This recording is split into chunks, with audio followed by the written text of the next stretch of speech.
మనం అప్పుడప్పుడు వీడిని ముచ్చుంజేయరా బాబు, ముచ్చును అక్కడ దాకా వెళ్ళి దాటి మళ్ళా తిరిగి వచ్చాడు, బతికాడు అని చెప్పి అప్పుడప్పుడు కథలు చెప్తూ ఉంటాం. ఆ కథలు ఎంతవరకు నిజమో మనకైతే తెలియదు, మనం చూడలేదు కూడా. కొందరు మహాత్ముల విషయంలో కూడా ఈ విషయం జరిగింది. కానీ ఇప్పుడు మనకి ఇంతకాలానికి అట్లాంటి సంఘటన ఒకటి ఈ జ్యోతిష్యం అనే దాంట్లో చెప్పడానికి బాగుంటుందని ఈ మ్యాటర్ ఇప్పుడు చెప్తున్నా. ఇప్పుడు ఇది కరెంట్ టాపిక్ కాబట్టి. అప్పుడప్పుడు హెలికాప్టర్ ప్రమాదాలు జరుగుతుంటాయి. అలా జరిగినప్పుడు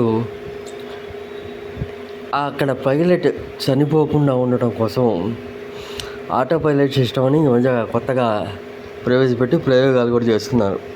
అంటే ఒకవేళ హెలికాప్టర్ కనుక కూలిపోయే పరిస్థితి వస్తే ఎవరైతే నడుపుతున్నాడో ఆ పైలట్ ఒక స్విచ్ ఉంటుంది. ఆ స్విచ్ నొక్కితే ఆటోమేటిక్గా ఆయన ఉన్న కుర్చీ వరకు ఆ హెలికాప్టర్ నుంచి విడిపోతుంది. హెలికాప్టర్ కూలిపోతుంది. ఆయన దూరంగా వేరే చోట పారాచూట్తో దిగిపోతాడు. కానీ ఒక వ్యక్తి విమానంలో నుంచి దిగడం, అది కూడా దూకేయడం, అది కూడా జస్ట్ 30 సెకండ్స్ వ్యవధి. 30 సెకండ్స్లో ఒక వ్యక్తి అంత స్పీడ్గా నిర్ణయం తీసుకొని గేటు తీసి దూకేయడం. ఆయనకు అంతకుముందు అట్లాంటి అనుభవం ఏమి ఉన్నట్టుగా లేదు. ఆయనే విమానాల్లో వర్క్ చేసేవాడు కాదు, ఆయనేమి డ్రైవర్ కాదు, కండక్టర్ కాదు, అదే విమానాల్లో ఫుడ్ సప్లై చేసేవాడు కాదు, ఆయన అందులో పనిచేసే వ్యక్తి కాదు. కానీ ఆ వ్యక్తి యొక్క బుద్ధి అనేది ఎలా పనిచేసిందంటే పాదరసంలాగా, అంటే దేవుడు తన కళ్ళి ఉన్నాడు అనడానికి ఇది ఒక నిదర్శనం అన్నమాట. అదే దాన్ని అంటారు సద్బుద్ధి అని. మనము బుద్ధి చెప్పినట్టుగా, మనసు చెప్పినట్టుగా నడుస్తూ ఉంటాం. అతనికి ఆ టైంలో ఆ బుద్ధి చెప్పింది, ఏమని చెప్పింది, హరై అత్యవసర గేటు ఉంది, ఈ గేటు తీసేసి దూకేసి, ఏం జరిగినా పర్లేదు, బతికినా చచ్చినా పర్లేదు. దాదాపు చచ్చిపోతాను అనుకునే దూకేసి ఉంటాడు అతను. కానీ అతని విచిత్రం, అతను కింద పడి చిన్న చిన్న దెబ్బలతో చక్కగా నడుచుకుంటూ పోయి అంబులెన్స్ ఎక్కాడు.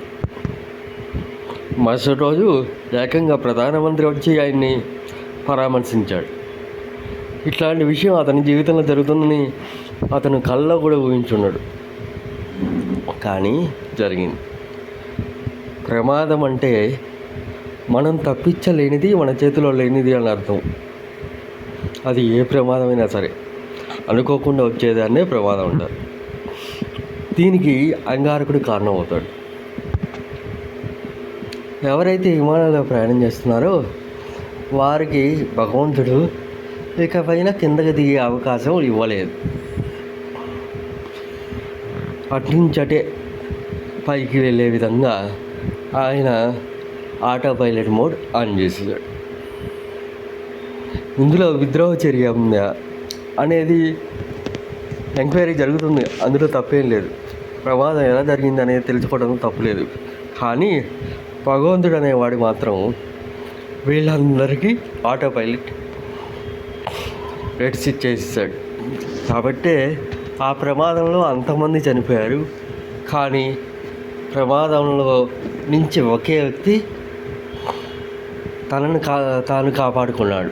ఆ తర్వాత అతని భవిష్యత్తు ఎలా ఉంటుంది, అతను ఎంత గాయాలైంది, ఆసుపత్రిలో ట్రీట్మెంట్ జరిగిన తర్వాత అతను తిరిగి తన జీవితాన్ని పునరుద్ధరణ చేసుకోగలుగుతాడా, అన్ని పనులు చేసుకోగలుగుతాడా, అసలు ఏమేం గాయాలని, అవన్నీ ఒక విషయం పక్కన పెడితే,